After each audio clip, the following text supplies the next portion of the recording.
Olá, seja bem-vindo, seja bem-vinda a mais uma revisão da lição dos adultos. Hoje é sábado, dia 13 de setembro, e olha, o tema da nossa análise hoje é daqueles profundos, viu? Conhecer a Deus mais de perto. Tudo parte daquele pedido impressionante de Moisés, lá em Êxodo: peço que me mostres a tua glória. Vamos tentar entender o que estava por trás disso. A lição dessa semana, né? Ela nos chama para crescer. Crescer na graça e no conhecimento de Jesus. É 2 Pedro 3,18. Eu acho legal a ideia de que não é um curso que acaba, sabe? Não tem formatura. É um caminho constante. O material até compara com escola, né? Ser perfeito em cada fase. O que se espera de quem está começando é diferente de quem já está lá na frente. Mas o ponto é seguir em frente. Isso. Progresso. E Moisés, com esse pedido, parece um exemplo desse desejo de ir além, né? De conhecer mais, principalmente depois de um momento tão crítico. E o nosso guia, assim, o texto central é Êxodo 34, versículos 6 e 7. Ali Deus, ele mesmo fala sobre quem ele é para Moisés. É aqui que a gente vai focar. Ok, então vamos lá.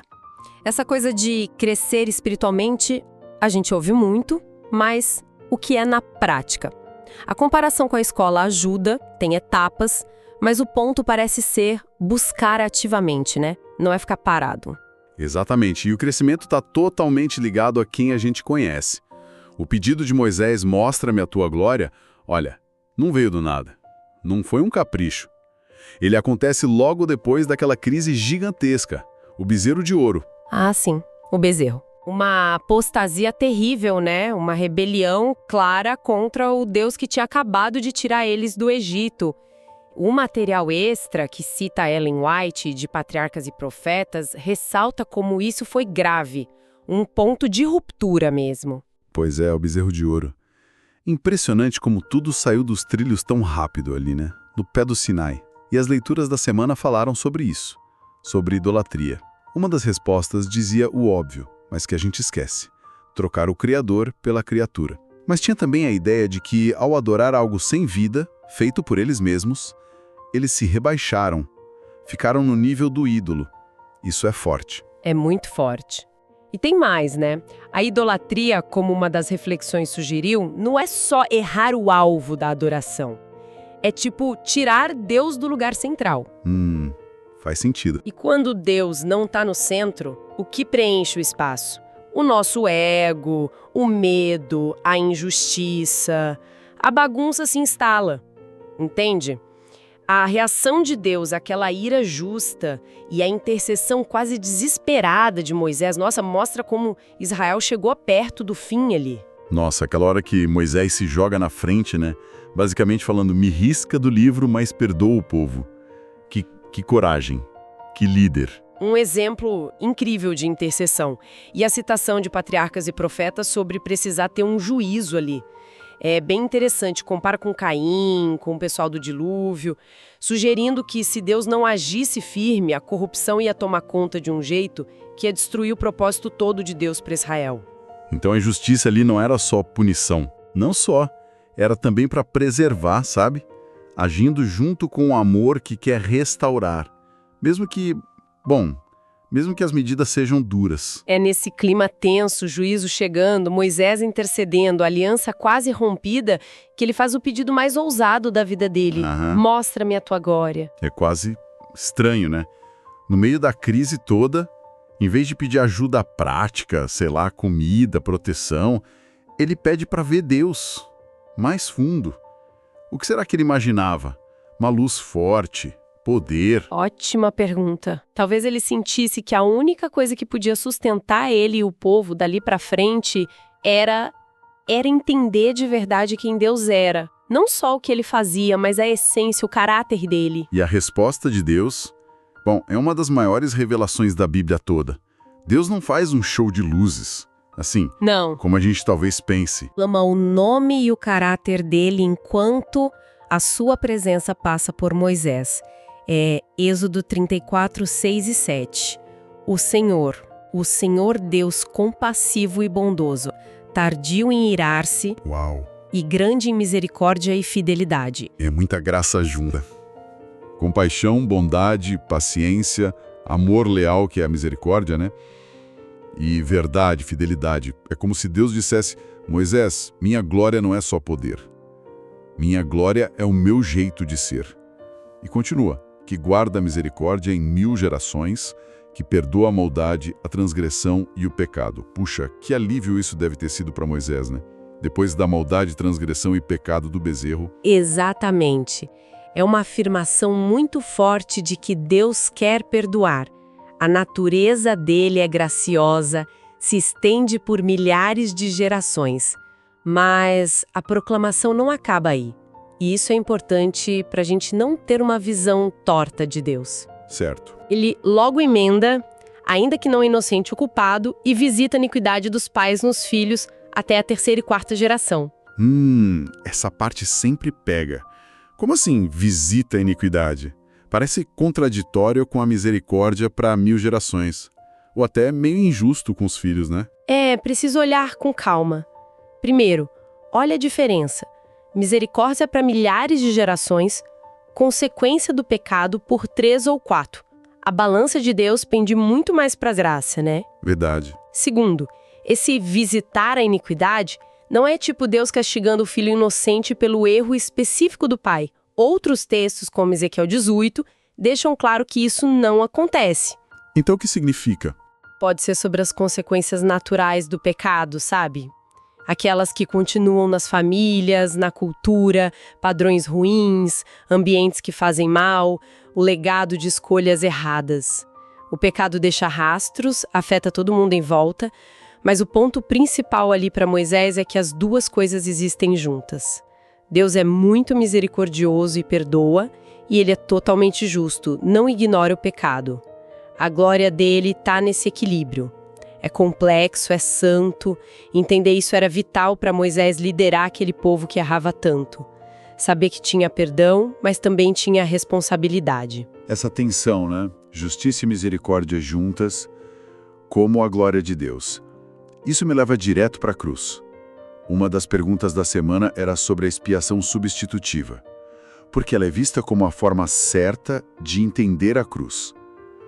Citava 1 Pedro 2,24. Ele mesmo levou em seu corpo os nossos pecados sobre o madeiro. Como isso amarra com o que Deus mostrou para Moisés? Amarra total, é uma conexão direta e muito profunda. A expiação substitutiva, a ideia de Jesus no nosso lugar, pagando pelo nosso pecado, é onde a justiça e a misericórdia de Deus, que ele anunciou lá no Sinai para Moisés, se encontram do jeito mais forte e final.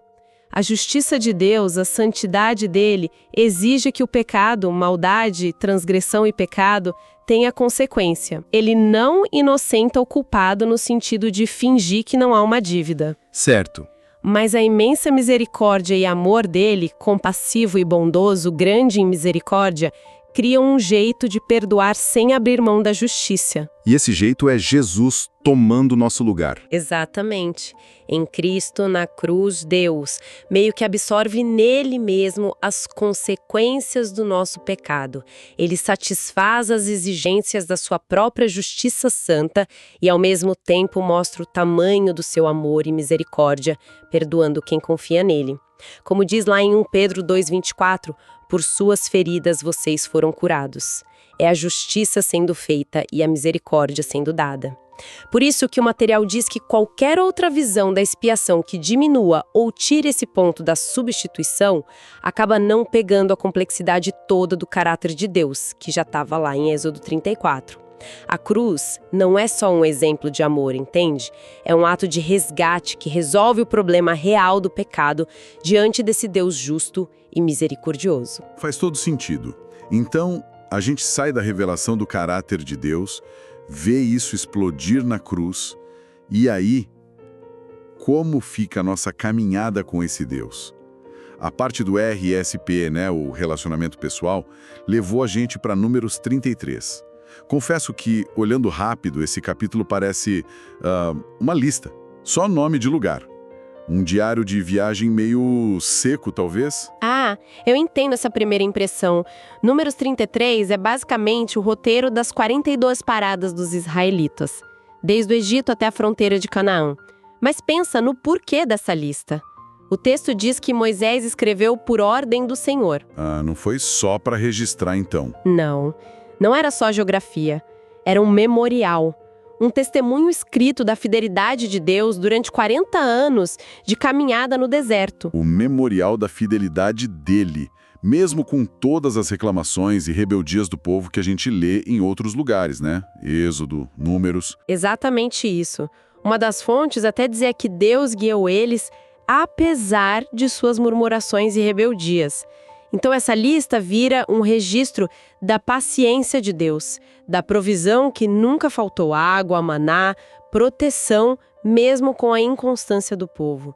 Cada nome de lugar ali, para aquela geração que estava pré-entrar em Canaã, devia trazer lembranças de dificuldades, de erros, mas principalmente da presença constante de Deus guiando. Era um jeito de dizer, lembrem disso para confiar no que vem pela frente. Relembrar a jornada era preparar para a conquista e para viver na Terra Prometida. E o capítulo não para na lista, né? Logo depois vem ordens bem diretas para quando eles entrassem em Canaã. Expulsar o povo de lá, destruir os ídolos, derrubar os altares pagãos. Muda o tom bem rápido, da lembrança para a ordem de ação. Sim, e a conexão é fundamental. Depois de lembrar a fidelidade de Deus na jornada, apesar dos erros do povo, muitos erros ligados à idolatria ou querer voltar para o Egito, Deus coloca as condições para a vida na nova terra. A ordem para destruir tudo que fosse ligado à idolatria cananeia era radical. E o aviso que vem depois é igualmente forte. O aviso de que, se eles não obedecessem, os moradores que ficassem iam virar espinhos nos olhos e aguijões nas costas. Que imagens doloridas. Muito doloridas e, infelizmente, proféticas, né? Esse aviso volta lá no problema do bezerro de ouro, na capacidade que a idolatria tem de corroer tudo, mostra que conviver com o pecado, tolerar o que afasta de Deus, ia trazer sofrimento, ia comprometer o relacionamento com Ele e até a posse da bênção. A jornada de Números 33 não era só chegar em um lugar, era aprender a andar com Deus, confiar no caráter dele, aquele de Êxodo 34, e obedecer para poder florescer. A obediência aqui não é um peso, mas a resposta natural à graça e à fidelidade de Deus. E o único jeito de evitar a dor dos espinhos e aguilhões. Crescer espiritualmente envolve as duas coisas, conhecer a Deus, sua glória, seu caráter e andar nos caminhos dele. Então, a lista de lugares não era só sobre o passado. Era uma base para o futuro. Uma lembrança constante. Deus foi fiel, por isso podemos e devemos obedecer radicalmente agora, na nova fase. Perfeito. É isso mesmo. Cada parada da jornada, mesmo as mais difíceis ou as que parecem sem importância, fazia parte dessa revelação de Deus e da formação do povo dele. Lembrar era para fortalecer a fé para os desafios que vinham aí. E esses desafios iam exigir ainda mais confiança e separação do mal. Sabe, pensando em tudo isso, o pedido de Moisés pela glória, a revelação do caráter de Deus, a cruz como resposta, a jornada longa com as paradas, a exigência de obediência. Parece que conhecer a Deus é algo que acontece na estrada, né? Não é só ideia, é experiência vivida. Exatamente. A glória de Deus não foi só dita em palavras para Moisés. Ela foi mostrada na paciência e cuidado durante as 42 etapas de Números 33 e teve seu ponto alto no sacrifício de Cristo. Conhecer essa glória hoje é entender essas verdades, mas também experimentar na nossa própria caminhada. É reconhecer a misericórdia e a justiça dele na nossa vida, confiar na fidelidade dele nas nossas paradas no deserto e responder obedecendo por amor. Isso deixa a gente com uma pergunta importante, eu acho. Assim como Moisés, lá no fundo do poço de Israel, sentiu que precisava muito entender o caráter de Deus para continuar, talvez a gente também precise buscar isso. Nas nossas crises ou mesmo no dia a dia. Perguntar, Senhor, me mostra quem Tu és de verdade, aqui, agora. É uma busca que não para, né? A resposta talvez não seja uma visão espetacular como a de Moisés, mas pode vir quando a gente entende melhor a palavra, quando percebe a mão dele guiando nas circunstâncias as nossas etapas de Números 33 e quando reconhece a justiça e a misericórdia dele agindo na nossa vida e no mundo. A glória de Deus está no caráter dele, e esse caráter está sempre se revelando para quem busca conhecer. E talvez o desafio para a gente pensar seja esse. Se a glória de Deus é o seu caráter, essa mistura incrível de compaixão, bondade, paciência, fidelidade, perdão e justiça, como é que a gente pode, conhecendo essa glória, refletir ela melhor? Na nossa jornada, nos nossos relacionamentos, nas escolhas de cada dia. Como as nossas 42 etapas podem ser um testemunho vivo desse caráter para o mundo? Fica aí para a gente pensar. Até amanhã no próximo estudo, pessoal. Até mais!